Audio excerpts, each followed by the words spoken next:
Have you ever felt like life comes with a secret rule book? One that some people seem to understand intuitively, leading them to success and happiness, while the rest of us just stumble along. Florence Scovel Shinn, an artist and metaphysical teacher from the early 20th century, reveals that very rule book in her classic work, The Game of Life and How to Play It. She tells us that life is not a battle, it is a game where the goal is to successfully realize your desires. And like any game, you must know the rules to win. Shinn's central message is that we are all playing with invisible, spiritual laws, primarily the law of non-resistance and the law of the word. This book is a masterclass in using your thoughts and words as tools to shape your reality. So, hello friends, welcome to the Channel Growth Library, where we distill the world's most powerful ideas into actionable insights. Now, let's unlock the rules of this incredible game, chapter by chapter. Chapter 1. The Game. The Power of the Word. The first rule of the game is simple, yet profound. We get back exactly what we give out. This is the law of cause and effect, or karma. Shinn emphasizes that we are playing with two primary forces, visualization and affirmation. Lesson. The four corners of the game board. Life is a game of giving and receiving. We are often blind to our own self-sabotage. Your word is your wand. Every casual word you speak is planting a seed that will bear fruit in your life. We often ask for something and then talk about its impossibility, canceling the order. The law of non-resistance. Every player must learn not to fight against negative situations, but to simply bless the situation and let it go. Resistance only entrenches the problem. Visualization. Hold a mental image of your desired outcome. Affirmation. Speak your desire into existence with unwavering faith. Speak your perfection. Instead of saying, "I hate my job," affirm, "My perfect job is now released to me." Instead of saying, "I am sick," affirm, "I am a perfect expression of divine health." Shinn states that your life conditions are just the outside manifestation of your inner belief. Change the inner belief, and the outer manifestation must follow. Chapter 2. The Law of Prosperity. Demand and Supply. Shinn teaches that there is an infinite supply, a boundless source of everything you could ever need. The universe is a generous bank, but you must make a clear demand, an unwavering request, and then be prepared to receive. Be open and non-resistant. Lack is not a fact of the universe, it is merely a fact of your personal consciousness. The Woman and the Check. A client of Shinn's was desperate for money. Shinn advised her to not focus on the debt, but on her right to abundance. She told the woman to imagine she had already received a large sum of money. The woman began cheerfully to arrange her bills in a ledger as if the money was in the bank. Shortly after, an unexpected check for a much larger amount than she needed arrived. Lesson. The clear channel of receiving. To receive prosperity, you must remove all blockages. The biggest blockages are debt consciousness and hoarding. If you fear spending money, you're essentially telling the universe you don't trust it to supply more. You must give cheerfully and receive gracefully. The expectant consciousness. Stop focusing on the how and start focusing on the what. Use this affirmation daily. My supply is endless, inexhaustible, and instantaneous, and comes to me under grace in perfect ways. Act as if you are already prosperous. Buy the folder, clear the space, or plan the trip. Chapter 3. The Power of the Word. Words as building blocks. This chapter digs deeper into the sheer creative power of your spoken words. Shinn sees the subconscious mind as a highly efficient, non-judgmental servant. It doesn't analyze whether your thoughts are true or false. It simply takes the instruction and gets to work manifesting it. Example, the fisherman's wish. A fisherman friend of Shinn's often joked about his luck, saying, "I always have a good catch." When he went out, he was always successful, while others complained. His joke was a powerful, unconscious affirmation. Shinn says we should replace our common negative jokes like, "I always miss the bus," with positive ones. Lesson. No more casual cursing. We must eliminate every single negative, discouraging, or critical word from our vocabulary. Cursing your luck, cursing a person, or cursing a situation is like cursing your own harvest. The universe doesn't hear the target of the negativity, it just absorbs the vibration and sends it back to you. the magnetic word. Before speaking, ask yourself, is this word building or destroying? Use the master affirmation. I am now drawing from the abundance of the universe my divinely designed supply. Speak it slowly with the full emotional conviction of a commander issuing an order. Chapter 4. The Law of Non-Resistance. Peace is power. This is one of the most vital rules of the game. What you resist persists. When you fight against a person, a circumstance, or an illness, you are giving it enormous energy and power. The secret to dissolving a problem is to withdraw your attention and energy completely from it. Story: The Bitter Rival. A client of Shin's was consumed with hatred for a business rival, which was destroying her health and happiness. Shin told her to start blessing the man instead of resisting him.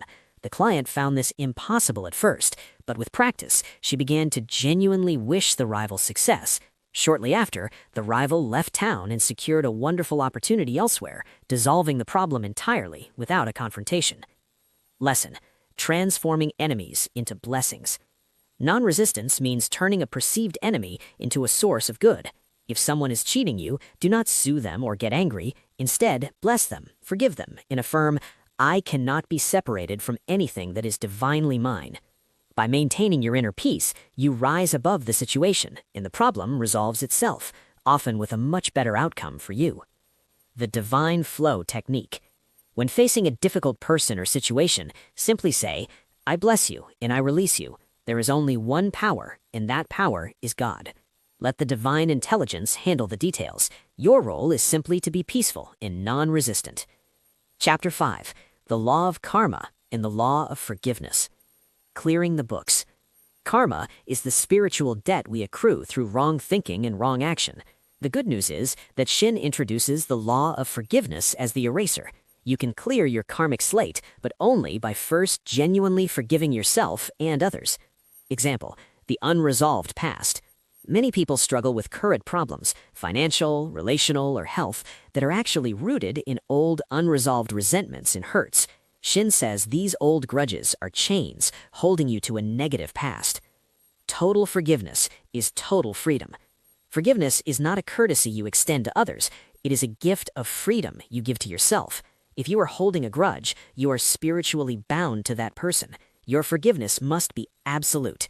Say, I forgive everyone, and everyone forgives me. I am free of all mistakes and am now living in the perfect light. The Healing Affirmation. Do this exercise. List everyone you feel resentment towards, including yourself. Then, one by one, say out loud, I completely forgive, name, and I release them to their highest good. Then say for yourself, I forgive myself completely for all errors, and I accept the divine plan for my life. This act cuts the cords of the past. Chapter 6. Casting the Burden. Trust the invisible support. This chapter teaches you how to move from worry and fear to absolute faith. Worry is the greatest enemy to success. It is a prayer for what you don't want. Casting the burden means taking your problem, whether it's a health concern, a financial crisis, or a broken relationship, and handing it over entirely to the divine intelligence. Story: The Problem on the Paper. Shin once advised a client to literally write her problem on a piece of paper and then write below it, I cast this burden upon the Christ within, and I go free. She told the client to destroy the paper and never think of the problem again. The client did, and within a week, the seemingly impossible problem was perfectly resolved. Lesson: The instantaneous release. You can't worry and have faith at the same time. When you cast the burden, you must do it completely and permanently. You hand the steering wheel over to the divine driver. If you take it back even for a moment of worry, you have canceled your request. The Faith Statement. Whenever fear or doubt creeps in, immediately declare, I cast this care upon the infinite. I am fearless and I am guided to the right solution. I am now in my perfect place. Rest in the assurance that the intelligence that runs the universe is now working on your personal issue. Chapter 7. Love. The main idea. Love is the fulfillment of the law. Love is not just an emotion, it is the divine law of attraction in its highest form. Pure, selfless love, not needy, possessive love, is the most powerful magnet in the universe. It attracts everything good into your life, including the right relationships, success, and prosperity. Lesson: the boomerang of goodwill. If you send out thoughts of criticism, judgment, or hatred, those negative feelings boomerang back to you, attracting similar circumstances. If you send out sincere love and goodwill, it returns to you as marvelous opportunities, protection, and true companionship. Love's affirmation. To attract perfect relationships or improve existing ones, Shin advises, I am loved, I am loving, and I am the expression of the perfect divine love. If you were seeking a soulmate, never focus on a specific person, but on the qualities you desire, affirming, the divine selection is made. I give thanks for my perfect love companion, the one God has prepared for me. Chapter 8. Intuition or Guidance. The main idea. Listen to the inner voice. In this chapter, Shin tells us that we have an infallible guide within us, our intuition, which she calls the Christ within, or the voice of God. It gives us instantaneous, clear direction if we are quiet enough to hear it. It guides us to our true destiny and perfect success. Story: the warning sign. A client was rushing to catch a train for an important meeting. She suddenly felt an inexplicable, strong impulse to stop and wait. Ignoring it, she rushed on, only to find the train was delayed.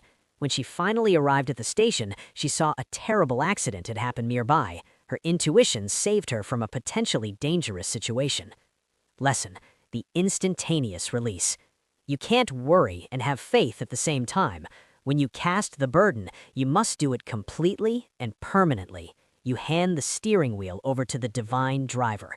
If you take it back even for a moment of worry, you have canceled your request. Quiet time. Take time each day, even just 5 minutes, to be completely quiet. Ask a clear question about a decision you need to make, then say, I will not be moved by any outer appearance. I am under divine guidance, and I make the right move instantly. Trust the first quiet prompting you receive. Chapter 9. Perfect Self-Expression, or the Divine Design. Find your true calling. Every person is put on this earth for a unique purpose. This is their divine design. When you are playing the part you were meant to play, all your needs are instantly met and life flows with effortless joy.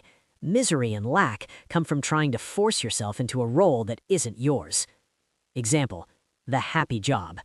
Shin relates that many people struggle financially because they are working a job they hate. No amount of money is worth the pain of living against your true nature. When you find your perfect work, it ceases to feel like work and becomes a joyful expression. The law of attraction invocation. To find your divine design, stop worrying about money and start focusing on your passions. Your perfect work is your highest good, and it will bring the highest possible return. The alignment affirmation. If you are seeking your life's purpose, affirm, I now stand in my perfect path. The divine design of my life is now manifesting, and I have all the time, money, courage, and equipment necessary to carry it forward. Visualize yourself joyfully and successfully doing this perfect work. Chapter 10. Denials and Affirmations. The Master Tools of the Game. This final chapter is the practical summary of the entire book. Shin gives us the exact formulas, the denials, what we reject, and the affirmations, what we accept, to win the game. Denials: clearing the debris. A denial is the tool used to sweep away negative beliefs. You deny the power of fear, lack, sickness, and worry over you. Example denial: I deny any belief in lack. I deny the reality of this limitation. Affirmations: staking your claim. An affirmation is the positive statement of what is eternally true for you, your claim to your divine inheritance. They are commands to your subconscious mind. Example affirmation: God is my supply and I am in a non-resistant state. Divine bounty pours into my life. Lesson: repetition and conviction. The power is not in the words themselves, but in the unwavering faith and conviction with which you speak them. Repeat these statements until they sink from your conscious mind into your subconscious mind, where they become your new automatic programming. Winning the game. Florence Scovel Shin's final powerful instruction is to expect the miracle. Life is not a series of unfortunate events, but an intricate spiritual game. The universe is waiting to deliver your every perfect desire. Your only job is to know the rules. Speak your word with faith, release all resistance, and expect the absolute best. You have the rulebook. Now go play the game and win.